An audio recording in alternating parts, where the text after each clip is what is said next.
साथियों, जैसे आज एक टॉपिक है वॉयलेंस फ्री इंडिया। हमने वॉयलेंस को किताबों में नहीं पढ़ा, हमने वॉयलेंस को झेला है देश के अंदर। तो हमसे अच्छा वॉयलेंस के विषय में कौन जानता होगा? 2500 साल से इस देश में हम लोगों ने वॉयलेंस झेला है, हिंसा झेली है। हम जानते हैं हिंसा क्या होता है। और बाबा साहब डॉक्टर अम्बेडकर ने जब इस देश के अंदर संविधान लागू किया तो बाबा साहब डॉक्टर अम्बेडकर चाहते थे ये समाज कैसा बने, ये समाज न्याय पर आधारित बने, ये समाज समता पर आधारित बने, ये समाज बंधुता पर आधारित बने, ये समाज फ्रीडम पर आधारित बने। मगर कुछ चंद चालाक लोगों ने इस समाज को ऐसे नहीं बनने दिया और हिंसा की तरफ इस देश को जाने दिया। आज ये हिंसा हो रही है, आप लोगों को लग रहा है कि नई नई हिंसा है। ये नई नई हिंसा नहीं है, बहुत पुरानी हिंसा है। ये लोग हिंसा के मास्टर हैं, मास्टर। ये जानते हैं कि हम लोगों ने लोगों के वादे पूरे नहीं किए हैं। हम लोगों को जवाब क्या देंगे, इस देश को क्या जवाब देंगे हम? इसलिए हिंसा कराओ, हिंसा में लोगों को बांट दीजिए, धर्म के नाम पर बांट दीजिए, जाति के नाम पर बांट दीजिए, क्षेत्र के नाम पर बांट दीजिए। ये लोग बांटने का काम करते हैं और बांट कर हम लोगों को छोटी छोटी ताकतों में ये खत्म करने का काम करते हैं। मैं बताना चाहता हूं कि हमारे साथी मुलायम ने भी बोला कि लोगों ने ज़ॉम्बी पैदा कर दिए हैं। ट्रेन के अंदर एक आदमी जब गोली मारता है एक संप्रदाय के लोगों को, तो कहना भूल गए कि जो रक्षक है वो भक्षक बना दिए हैं। जब रक्षक जिन्हों को हमारी सुरक्षा दी गई है, अगर इस देश के अंदर वही अगर सत्ता के पक्ष में खड़े हो जाएंगे तो फिर किससे उम्मीद करेंगे कि आपकी कोई हिंसा को खत्म करेगा? ये देश ऐसे हालातों में है कि अगर 2024 में इन लोगों को नहीं रोका गया, अगर 2024 में अपनी ताकत नहीं बनाई गई, तो ये देश आने वाले समय में जो लोग कहते हैं संविधान को बदल देंगे, हाँ ये संविधान को बदल सकते हैं। आपने देखा इनका एक मिनिस्टर था अनंत कुमार हेगड़े, उन्होंने कहा कि we are here to destroy this, we are here to change the constitution of India। हम यहाँ पर हैं भारत के संविधान को बदलने के लिए। और अब तो उनके आर्थिक सलाहकार ने भी बोल दिया कि नया संविधान बनना चाहिए देश के अंदर। ये संविधान को क्यों खत्म करना चाहते हैं, ये संविधान को क्यों बदलना चाहते हैं? क्योंकि संविधान आपको वोटिंग का अधिकार देता है, आपको शिक्षा का अधिकार देता है, आपको स्वतंत्रता का अधिकार देता है, आपको न्याय का अधिकार देता है। ये बदलना चाहते हैं। और मैं कहना चाहता हूं, एक तरफ तो एनडीए है और एक तरफ इंडिया है, एक तरफ इंडिया है। तो भारत के संविधान का आर्टिकल नंबर 1 क्या कहता है? India that is Bharat. और इस देश के बहुजन तो भारत में रहते हैं। जब तक आप भारत को नहीं मिलाएंगे, जब तक भारत को सम्मान नहीं करेंगे, जब तक भारत को अपने साथ नहीं मिलाएंगे, आप नहीं कर सकते, आप वॉयलेंस फ्री इंडिया नहीं कर सकते हैं। आप समझते हैं कि हमारी जो वोट है या हम लोग तो वैसे ही आ जाएंगे जैसे आप लोगों ने हमारी वोटों को हमेशा से लेने का काम किया, हमको कभी मान सम्मान देने का काम नहीं किया, हमारी पीड़ा को देखने का काम नहीं किया। इस देश के अंदर हम लोग कैसे यहाँ से जन्म से लेकर मृत्यु तक कैसे सहन करते हैं, किसी ने इस बात पर कभी डिबेट करने की कोशिश नहीं करी। तो आज देख लीजिए आप देश के अंदर क्या हो रहा है। उन लोगों ने हमें विखराव किया है, उन लोगों ने हमें नफरत के जाल में फंसा दिया है। ये नफरत का जाल इतना बड़ा हो गया है मेरे भाइयों कि अगर आज आप नहीं संभले तो कैसे संभलेंगे? लोग कहते हैं कि बहन कुमारी मायावती हमारे साथ नहीं आ रही है। अरे बहन जी दूरदर्शी नेता है, बहन जी इनके लड़ते लड़ते अब नेशनल लेवल की पार्टी बनाई है। मैं आप लोगों से पूछना चाहता हूँ, इस देश में कितनी पार्टियां जो नेशनल लेवल की पार्टियां हैं? इस देश में 6 नेशनल लेवल की पार्टियां हैं। सबसे बड़ी वोटिंग के आधार पर कौन है? बीजेपी है। सेकंड नंबर की कौन? कांग्रेस है। और थर्ड नंबर की इस देश में अगर कोई सबसे बड़ी पार्टी है तो बहुजन समाज पार्टी है। बिना बहुजन समाज पार्टी के आप वॉयलेंस फ्री या बीजेपी फ्री कैसे इंडिया कर सकते हैं? नहीं कर सकते हैं आप बड़ी ताकत को इग्नोर कर रहे हैं। ये गलतफहमी है आप लोगों की, या जो लोग भी यहाँ पर बनाना चाहते हैं, हम भाईचारा बनाना चाहते हैं। सबसे ज्यादा जो हमको है इस देश में कि वॉयलेंस फ्री देश होना चाहिए। हम पीड़ित हैं इस बात के, हम संविधान के रक्षक हैं इस देश के अंदर, क्योंकि संविधान में हम सब लोगों को आजादी का अधिकार मिला है। हम जानते हैं, हम जीते हैं संविधान को, हम संविधान को मात्र पढ़ते नहीं है। इसलिए हमारा एक आदमी यहाँ तैयार है इस सरकार को बदलने के लिए। हम ऐसे ही नहीं घूम रहे हैं देश के अंदर, हम लोगों को बता रहे हैं कि आपके अधिकारों को, आपके बच्चों के अधिकारों को खत्म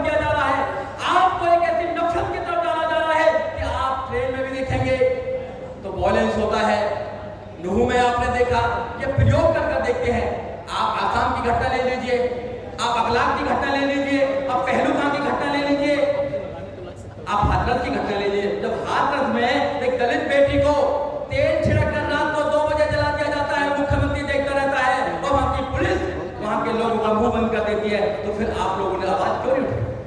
क्यों नहीं उठाई देश के लोगों ने आवाज? कुछ हमारे लोगों ने आवाज उठाई। इसलिए मैं कहना चाहता हूं, हिंसा सबके लिए बुरी बात है। अभी पीपल साहब कह रहे थे हम बुद्ध के मानने वाले हैं, ये देश बुद्ध का है और बुद्ध के खिलाफ इन्होंने युद्ध छेड़ रखा है।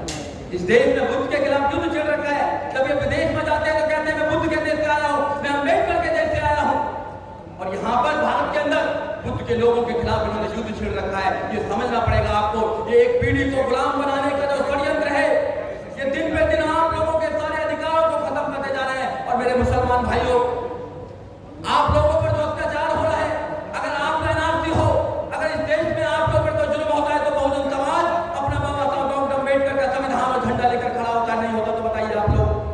हम लोग वैचारिक रूप से एक साथ हैं, क्योंकि समस्या आपकी एक है और हमारी भी वही समस्या है, इसलिए हमारा दर्द एक है।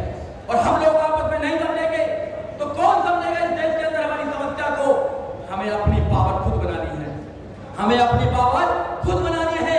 हम आज तक मांगते हैं कि हमको दे दीजिए, हमको दे दीजिए। कोई तुम्हें पावर देने वाला नहीं है, कोई तुम्हें राजा बनाने वाला नहीं है, कोई तुम्हें प्रधानमंत्री बनाने वाला नहीं है, इवन यहाँ तक कि कोई तुम्हें एमपी बनाने वाला नहीं है। अगर कोई बना सकता है तो तुम खुद अपने आप को बना सकते हो, खुद खड़ा होना पड़ेगा, आपको निकलना पड़ेगा घर से बाहर, समझाना पड़ेगा बाबा साहब डॉक्टर अम्बेडकर को, समझाना पड़ेगा संविधान को, समझाना पड़ेगा इन लोगों की नीतियों को जो हमारे खिलाफ है। आप लोग तैयार हैं इस बात के लिए? केवल आज यहाँ पर आए, आपने वॉयलेंस फ्री इंडिया का एक नारा दे दिया, क्या आप 1 साल के लिए पूरे देश में जा जाकर आप लोगों को समझाने के लिए तैयार होंगे? अगर होंगे तो आप लोग देखेंगे 2024 में माहौल बन रहा है, 2024 में लोग तैयार हो रहे हैं। आपने देख लेना, अभी चुनाव आने वाले हैं, देख लेना चुनाव 2024 से पहले चुनाव देखना क्या होने वाला है देश के अंदर। हम नौजवान खड़ा हो चुका है, किसान खड़ा हो चुका है, इस देश का जो मजदूर है, जो सड़क से संसद तक बनाता है, सुबह सुबह हमारे लोग देश की सफाई करते हैं, गटरों में उतरकर उनकी मौत हो जाती है। चंद्रयान पर भेज सकते हैं, यान भेजना भी अच्छी बात है, मगर गटर को साफ करने की मशीन नहीं बना सकते हैं। ये तुम्हारे खिलाफ षड्यंत्र है जो हजारों सालों से चला रहा है, आज भी चल रहे। जब इन लोगों को संविधान बनाने का, इन लोगों को कोई ग्रंथ बनाने का मौका मिला तो क्या कहते थे? एक पढ़ सकता है, एक लड़ सकता है, एक व्यापार कर सकता है और बहुत सारे लोग गुलामी करेंगे। मगर जब बाबा साहब डॉक्टर अम्बेडकर को देश का संविधान बनाने का मौका मिला तो उन्होंने कहा सब पढ़ सकते हैं, सब लड़ सकते हैं, सब व्यापार कर सकते हैं और सब सबकी सेवा कर सकते हैं। ऐसे विधान को खत्म करना चाहते हैं, फिर कौन सा विधान बनाना चाहते हैं लोग? ये कौन सा षड्यंत्र करना चाहते हैं इस देश के अंदर? अगर महिलाओं को आजादी की बात करी जाए, जैसे हमारे साथी ने कहा कि इस फोरम में एक महिला की कमी है और हमारी बहन को बुला के बोला, इस देश में महिलाओं की आजादी के लिए किसी ने काम किया है तो बाबा साहब डॉक्टर अम्बेडकर ने काम किया है। उनके खिलाफ कितना वॉयलेंस है। हम लोग नकारना चाहते हैं, जो लोग बहुजन शक्ति को नकारना चाहते हैं वो गलत फहमी में है। ये 2023 है मेरे भाई, ये 2023 है। नौजवान जाग चुका है, अब तुम्हारी बातों में आने वाला नहीं है। अगर सम्मान दोगे तो सम्मान मिलेगा, क्योंकि हम वॉयलेंस को जानते हैं, लड़ना भी हम जानते हैं, उस खैरात भी हम जानते हैं। हम लड़ाएंगे इन लोगों से और जब तक लड़ेंगे जब तक हमारे शरीर में खून का एक कतरा है, हम पीछे हटने वाले नहीं है। ना हम पहले पीछे हटे, हम नहीं हटे। इन्होंने जाति करी हम लोगों पर, आज भी जाति करते गाँव में बूथों के नाम पर मारा जाता है, बारात नहीं चढ़ने दी जाती है, लोगों को मोटरसाइकिल पर जाते हैं तो कत्ल कर दिया जाता है। हम झेलते हैं। जैसे मेरे भाई ने बोला अभी, मुलायम ने अखबार देख लीजिए, अखबार मीडिया हेडलाइन देख लीजिए, सब जगह दलितों की हत्या, मुस्लिमों की हत्या, महिलाओं की हत्या, सब जगह हो रहा है। मगर हमारा देश, हमारे लोग खड़े नहीं हो पा रहे, घरों में है। तुम्हारे घर भी नहीं बचने वाले मेरे भाई, तुम्हारे घर भी नहीं बचने वाले हैं, क्योंकि लोगों ने मन बना लिया है कि फिर दोबारा तुमको गुलामी के बेड़ियों में ले जाना चाहते हैं लोग। जो आजादी आप लोगों को बड़ी मुश्किल से मिली है, जो वोटिंग का अधिकार आपको बड़ी मुश्किल से मिला है, वैसे नहीं मिलता वोटिंग का अधिकार। अब पढ़ने बाबा साहब डॉक्टर अम्बेडकर ने अपने 4 बच्चों की कुर्बानी दी है, वैसे ही वोटिंग का अधिकार नहीं मिल गया। अब वॉयलेंस फ्री इंडिया चाहते हैं, 1 मिनट में वॉयलेंस फ्री इंडिया हो जाएगा। 2024 में आप सिर्फ वोटिंग के अधिकार का इस्तेमाल कर लीजिए, आप वोट डाल दीजिए और इन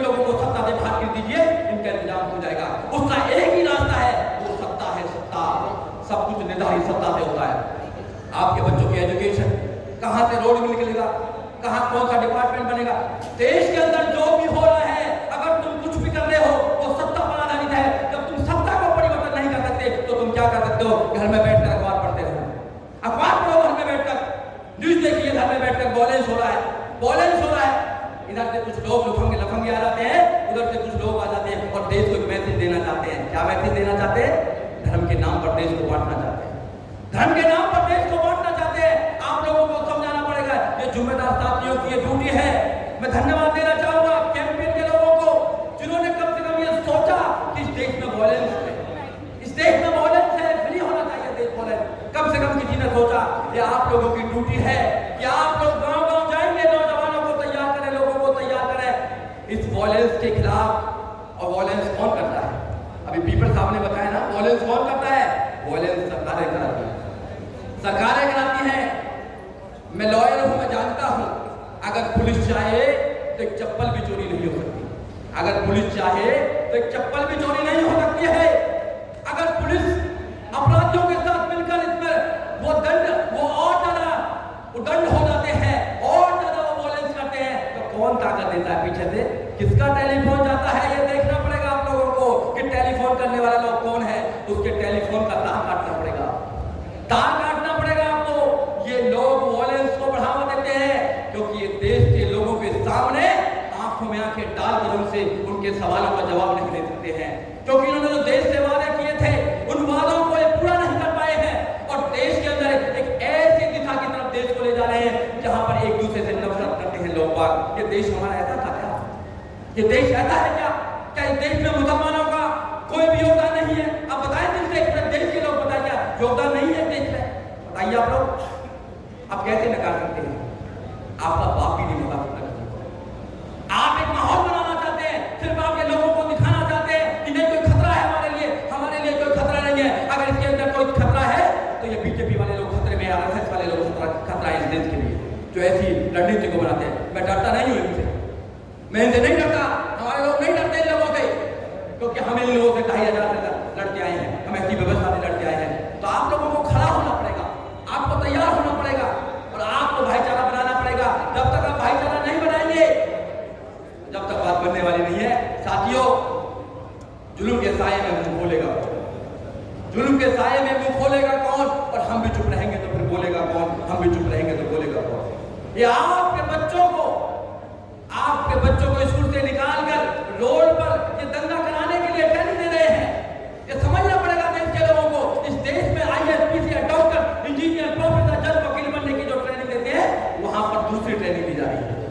आपके बच्चों को तैयार किया जा रहा है कि अपने भाइयों से लड़ो, अपने भाइयों के नफरत फैलाने का काम करो। और रात दिन कुछ लोग तो नफरत फैलाए, इनके मिनिस्टर्स, इनके मेंबर ऑफ पार्लियामेंट, इनके नेता जब ऐसी भाषणों का इस्तेमाल करते हैं और मीडिया उनको दिखाने का काम करती है। इस देश में जो डेमोक्रेसी का चौथा पिलर मीडिया है, वो भी खत्म हो चुका है। कहाँ है डेमोक्रेसी इस देश के अंदर? अगर आप फंडामेंटल राइट्स का उपयोग करेंगे, आप आर्टिकल 9 का उपयोग करेंगे, आप अपनी बात को कहने का बात करेंगे, तो कलम पर पहरा लगाएंगे, आपको जेल में डालने का काम करेंगे। आप पे यूपी लगाएंगे, आप पर एनएसए लगाने का काम करेंगे और जेल में डालने का काम करेंगे। जब इस समाज को आपने जेल बना दिया है तो जेल में जाने से क्या डरना है? आपको लड़ना पड़ेगा। आपको भागने का कोई नहीं है, आपके पास कोई साधन नहीं है भागने का, कहीं नहीं भाग सकते। ये लोग तो पैसे वाले लोग विदेश में सेटल हो जाएंगे। रिपोर्ट में आई है अभी 1 लाख से ज्यादा विदेश में सेटल हो गए। आप कहाँ जाएंगे? ये देश आपका है, आपके पुरखों का देश है, ये मेरा देश है, ये मेरे पुरखों का देश है। खून पसीना आज भी बहाते हैं मेरे लोग, आज भी मेरे लोग खून पसीना बहाते हैं। ये देश मेरा है, मेरे देश को बचाना है। तो जब देश को बचाना है तो देश में खड़ा होना पड़ेगा। तो मैं आपको एक नारा देता हूँ साथियों, ये बहुजनों अपनी आंखों में असर पैदा करो, ये बहुजनों अपनी आंखों में असर पैदा करो। जुल्म से डरने को तुम उससे नतीजत पैदा करो। अगर बचाना चाहते हो इस देश को तो सुनो, बाबा साहब डॉक्टर अम्बेडकर कांड में काशीराम साहब पैदा करो, नहीं तो देश नहीं बन सकता। बाबा साहब डॉक्टर अम्बेडकर का आइडिया ऑफ इंडिया आप लोगों ने पढ़ना होगा। और जब आइडिया ऑफ इंडिया को पढ़ेंगे तो इस देश को बचाने के लिए आप घर से बाहर निकलेंगे और ये देश बचेगा। ये देश वॉयलेंस फ्री भी होगा और ये ऐसे लोग देश से बाहर भी जाएंगे। ये मेरा मानना है।